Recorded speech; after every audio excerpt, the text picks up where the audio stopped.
Welcome back to my channel again. और आज फिर हम करने जा रहे हैं वीकली फॉरेक्स का एनालिसिस। देखिए, फॉरेक्स का एनालिसिस करने जा रहे हैं तो हमारे लिए सबसे पहले श्री गणेश कौन है? वो है हमारे DXY, बोले तो डॉलर इंडेक्स। तो हम शुरुआत करते हैं सबसे पहले डॉलर इंडेक्स के साथ ही। देखिए, लास्ट वीक की मैंने वीडियो में आपको बताया था कि डॉलर है ना एक सपोर्ट जोन के आसपास है, और ये क्या कर रहा है, ये यहां पे सपोर्ट जोन को मान के ये कहीं ना कहीं ऊपर की तरफ उठ रहा है। लेकिन क्या ये फर्दर उठ के ऊपर जा सकता है? बिल्कुल जा सकता है। लेकिन क्यों जाएगा और कब जाएगा? क्योंकि नेक्स्ट वीक है ना, नेक्स्ट वीक एक बहुत इंपॉर्टेंट डेटा आने वाले हैं, नॉन फार्म पेरोल, साथ ही साथ अनएम्प्लॉयमेंट और साथ ही साथ एवरेज आवर्ली अर्निंग। तो ये तीनों के तीनों आपके आएंगे फ्राइडे को, और ये बहुत इंपॉर्टेंट डेटा है। तो हम ये एक्सपेक्ट कर रहे हैं कि भैया इस फ्राइडे को या तो डॉलर ऊपर और या फिर डॉलर नीचे। अभी बड़े टाइम फ्रेम में तो क्या दिख रहा है? बड़े टाइम फ्रेम में तो ये हमारी सपोर्ट दिख रही है, लेकिन हमें डॉलर का कहीं ना कहीं पोस्टमार्टम करना पड़ेगा। पोस्टमार्टम करके हमें ये निकालना पड़ेगा कि यार छोटे टाइम फ्रेम में कैसे बिहेव कर रहे हैं। छोटे टाइम फ्रेम में क्या है? छोटे टाइम फ्रेम में गौर करने वाली बात यह है कि ये देखिए, जैसे मैंने आपको बड़े टाइम फ्रेम में दिखाया था, ये सपोर्ट मान रहा है, सपोर्ट मान के ये ऊपर जा रहा है डॉलर। लेकिन ये कहां तक पहुंचा है? अभी ये पहुंचा है ऐसे H1 पे एक ऐसा सॉलिड रेजिस्टेंस आ रहा है, वो है अप्रोक्सीमेटली यहीं पे 101.73। यहां पे जाके ये रुका हुआ है। अब ये आगे तोड़ेगा या नहीं तोड़ेगा, ये हमें नेक्स्ट वीक पता लगेगा। लेकिन मेरी एग्जेप्शन ये है कि भैया ये क्यों तोड़े? क्योंकि न्यूज तो आएगी हमारी फ्राइडे को, और फ्राइडे की न्यूज से पहले अगर ये तोड़ भी देता है तो मेरा एंटिसिपेशन ये है कि भैया तोड़ दिया, चलो तोड़ दिया। तो ये आप देख रहे हैं यहां पे ये तो मैं इतना ही एंटिसिपेट कर रहा हूं कि भैया ज्यादा ऊपर नहीं जा पाएगा, 1.2.18 तक शायद ये जा पाए। ठीक है, उसके बाद ये वेट करेगा फ्राइडे की न्यूज को। देखिए, हमें ना एज ए एनालिस्ट या एज ए ट्रेडर हमें टेक्निकल और फंडामेंटल को दोनों को मर्ज करके चलना पड़ता है। अगर हम मर्ज नहीं करेंगे तो कहीं ना कहीं हमारे साथ बड़ी दिक्कत हो जाएगी। इसलिए हमें दोनों को मर्ज करना पड़ता है। तो मैं फंडामेंटल पॉइंट ऑफ व्यू से भी लेके चल रहा हूँ कि भैया नेक्स्ट वीक क्या होने वाला है, और साथ ही साथ टेक्निकल पॉइंट ऑफ व्यू से भी लेके चल रहा हूँ। तो टेक्निकली मेरा ये रेजिस्टेंस है, मैं ये एंटिसिपेट कर रहा हूँ कि भैया ये शायद ये दोबारा नीचे आ जाए। क्योंकि अगर इसको ऊपर जाना भी है तो हमारे पास सोमवार, मंगलवार, बुधवार, वीरवार, तो ये शुक्रवार को जाएगा। उससे पहले मैं नहीं एंटिसिपेट कर रहा कि ये चला जाएगा। तो इसलिए मेरा मानना यह है कि अगर शॉर्ट टर्म कोई सोच रहा है कि भाई मैं डॉलर में क्या करूं, तो भैया एक सिंपल सी बेट हमें नजर आ रही है, one can consider a short here, और ताकि वो एंटिसिपेट करेगी दोबारा से जो H4 का जो बड़ा सपोर्ट है वहां तक ये जा पाए। नाउ अब हम बात करने जा रहे हैं यूरो यूएसडी की। देखिए, यूरो यूएसडी की अगर मैं बात करूं तो ये H4 में क्या है, एक तरीके का भैया अप ट्रेंड है, राइट। लेकिन ये अप ट्रेंड क्या कर रहा है, ये ना बड़ा नीचे गिरा जा रहा है। अब यहां पे जो यूरो के बायर हैं उनको बड़ा डर लग रहा है कि भैया आगे जाके क्या होगा। देखिए, यहां पे नोटिस करने वाली बात ये है कि ये आप देख रहे हैं, ये और कहीं ना कहीं आप इसको भी कंसीडर कर लीजिए, और ये तो ये क्या है, ये एक तरीके का ना हॉरिजॉन्टल हमारा जोन है which can work as a support this time around, जो कि पहले काम किया था रेजिस्टेंस का। तो यहां पे क्या एंटिसिपेट कर रहे हैं कि भैया माना कि ये 1.1045 आ रहा है, लेकिन ये यहां तक भी अगर आ जाए तो भी कोई दिक्कत नहीं है। क्यों? क्योंकि भैया इसके आने के यहां आने पे भी हम ये नहीं कह सकते इसका ट्रेंड चेंज हो गया। ट्रेंड तो चेंज हम जब भी मानेंगे जब ये बेसिकली लोअर लो बना देगा। तो लोअर लो तो अभी बना नहीं रहा है, अभी क्या कर रहा है, ये हाइयर हाई बनाया जा रहा है, हाइयर हाई बनाया जा रहा है। सो वी आर एंटिसिपेटिंग कि यार ये आए और यहां से ये दोबारा की ऊपर की तरफ जाए, जैसे कि हमने डॉलर में सोचा है कि डॉलर में हमें क्या लग रहा है, रेजिस्टेंस आ रहा है, रेजिस्टेंस की रिस्पेक्ट देगा और उसके बाद नीचे आ सकता है। सेम मैं एंटिसिपेट कर रहा हूं कि यूरो यूएसडी में भी ये सपोर्ट को मानेगा और फिर ये ऊपर की तरफ जाएगा। जीबी यूएसडी में भी क्या है, जीबी यूएसडी का बड़ा रेजिस्टेंस तो आ रहा है अच्छा खासा दूर, ये आ रहा है 1.3320 या 50 के आसपास। लेकिन फिलहाल क्या हो रहा है, फिलहाल जीबी यूएसडी पहुंच चुका है सपोर्ट पे। वो सपोर्ट क्या है आपकी 1.31225।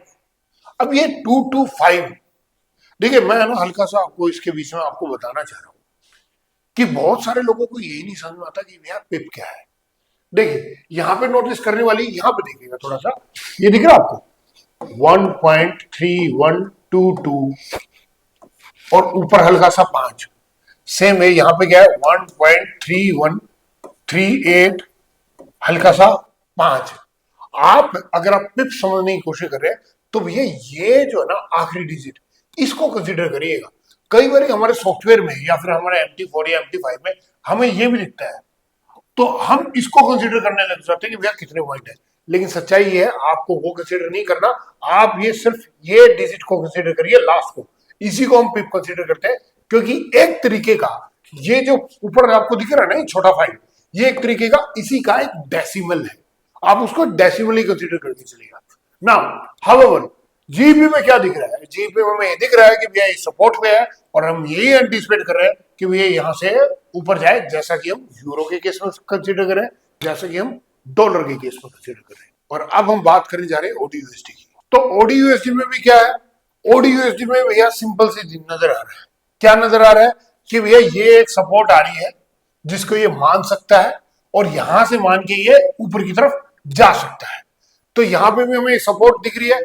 अगर ये सपोर्ट तोड़ भी देता है, फॉर एग्जांपल अगर तोड़ भी दे, तो हम इसका कह नहीं सकते कि भैया इसने ट्रेंड चेंज कर दिया, क्योंकि ट्रेंड चेंज हम जब भी मानेंगे जब ये जो इसका लो है ये अप्रोक्सीमेटली 0.6700 के आसपास है, इसके बाद जब ये नया लो मार देगा, जब भी हम बोलेंगे भैया ऑस्ट्रेलियन डॉलर में भी ट्रेंड चेंज हो गया। फिलहाल हमें यही एंटीसिपेट करना पड़ेगा कि भैया ये सपोर्ट को माने या फिर थोड़ा सा नीचे भी आ जाए तो भी ये क्या करेगा, ये कहीं ना कहीं जो इसका ऊपर रेजिस्टेंस है जो कि आ रहा है आपका 0.6870 या 0.6860 के आसपास कहीं आ रहा है, तो यहां तो हम एंटीसिपेट करें। तो कहीं ना कहीं अगर ये सपोर्ट मानता है तो 100 पिप की जेन्युइन चाल दिख रही है हमें, जेन्युइन चाल। मर्जी आपकी है, या तो ये 100 पिप कंसीडर करने की कोशिश करिए या फिर आप ये कंसीडर करने की कोशिश करिए कि भैया ये सपोर्ट को तोड़े और ये नीचे जाए, जो कि फिलहाल मुझे नहीं लग रहा फ्राइडे की न्यूज से पहले ये कर सकता है। तो आप थोड़ा सा इसको भी वॉच आउट करिएगा। अब हम बात करने जा रहे हैं यूएसडी कैड और न्यूजीलैंड डॉलर की। सो यूएसडी कैड का भी बड़ा इंटरेस्टिंग केस है। यूएसडी कैड में क्या है, यूएसडी कैड एक सपोर्ट पे आपके फिलहाल एग्जैक्टली है। अब यहां पे हल्का सा फर्क है। फर्क कैसे, देखिए हम ऑस्ट्रेलियन डॉलर की बात करें, यूरो की बात करिए, हमने जीबी की बात करें, तो वहां तो हम ये एंटीसिपेट कर रहे हैं कि भी कहीं ना कहीं वो यूरो या जीबी या ओडी वो दोबारा से अपने बाउंस करेंगे, कहीं ना कहीं वो स्ट्रॉन्ग होंगे। लेकिन यहाँ की केस में हमें क्या दिख रहा है कि ये यूएसडी कैड भी हमारी सपोर्ट में है, तो वहां तो हम ये एंटीसिपेट कर रहे हैं कि डॉलर वीक होगा, लेकिन इस सपोर्ट को देखते हुए हमें लग रहा है कहीं ना कहीं डॉलर स्ट्रॉन्ग भी हो सकता है। तो ऐसा कारण क्या है, देखिए मैं अगर आपको बताऊं कि 4 तारीख की कैनेडियन डॉलर के इंटरेस्ट रेट है वो बहुत इंटरेस्टिंग रहने वाला है। अगर हम उसको कंसीडर करते हैं तो कहीं ना कहीं हमें दिख रहा है कि भैया या तो ये सपोर्ट को मान के ऊपर जाएगा और या फिर इस सपोर्ट को मान के जो दूसरी सपोर्ट आ रही है जो मैं यहां से ड्रा कर रहा हूं यहां तक भी आ सकता है। और अगर डॉलर वाकई में वीक हो रहा है तो हम एंटीसिपेट करेंगे कि भैया ये जो आपका हॉरिजॉन्टल जोन है ये इन सपोर्टों को तोड़ के कहीं ना कहीं यहां आ जाएगा। तो मैटर क्या करेगा, मैटर करेगा 4 तारीख की न्यूज कैनेडियन डॉलर की, और फिर बाद में मैटर करेगी फ्राइडे की न्यूज। तो अगर आपको ये लग रहा है कि आप डॉलर में को बाय कर रहे हैं तो this is the one pair one can consider it. अगर आपको शॉर्ट करना है, डॉलर को शॉर्ट करने की पॉइंट ऑफ व्यू से चल रहे हैं, तो जैसे मैंने आपको ऑस्ट्रेलियन डॉलर में बताया, जीबी में बताया, तो वो भी एक अच्छे पेयर है ना। अब हम बात करेंगे न्यूजीलैंड डॉलर की ना। न्यूजीलैंड डॉलर का भी बड़ा इंटरेस्टिंग केस है। न्यूजीलैंड डॉलर का क्या है कि अगर आप देखेंगे तो यहाँ पे बढ़िया जेन्युइन रेजिस्टेंस आ रहा है, कहां पे 0.6388 के आसपास ना। यहाँ पे रेजिस्टेंस भी आ रहा है और साथ ही साथ अगर आप देखेंगे, ये देख रहे हैं 1 2 3 4, कहीं ना कहीं 4 बार एक हॉरिजॉन्टल जोन या हॉरिजॉन्टल लेवल को भी इसने बार बार माना है। तो दोनों के दोनों जोन यहाँ पे कंबाइन हो रहे हैं, जो कि आ रहा है आपका 0.6388 या 90, या पे आप 6400 भी मान लीजिए हद मार के, तो वो एक प्रॉपर जोन आ रहा है। कंसीडर करते हुए हमें ये लग रहा है कि भैया हो सकता है न्यूजीलैंड डॉलर यहां तक जाए, और जाने के बाद हम यही एंटिसिपेट करेंगे कि ये कहीं ना कहीं थोड़ा नीचे आए। लेकिन नीचे आए या ना आए, लेकिन एक छोटी मोटी ट्रेड के पॉइंट ऑफ व्यू से भी एक बढ़िया लेवल है, आप 6400 तक का वेट कर सकते हैं। हालांकि ये 150 पिप दूर है, लेकिन वही बात है, इंतजार का फल मीठा होता है। भैया यहाँ पे मीठा मीठा नहीं, यहाँ पे तो बहुत डिलीशियस होता है, मीठा भी होता है, खट्टा मीठा भी होता है। बस उसी खट्टे मीठे को या उसी इंतजार को आपको अपने आपको अपनी ट्रेडिंग में उतारना पड़ेगा।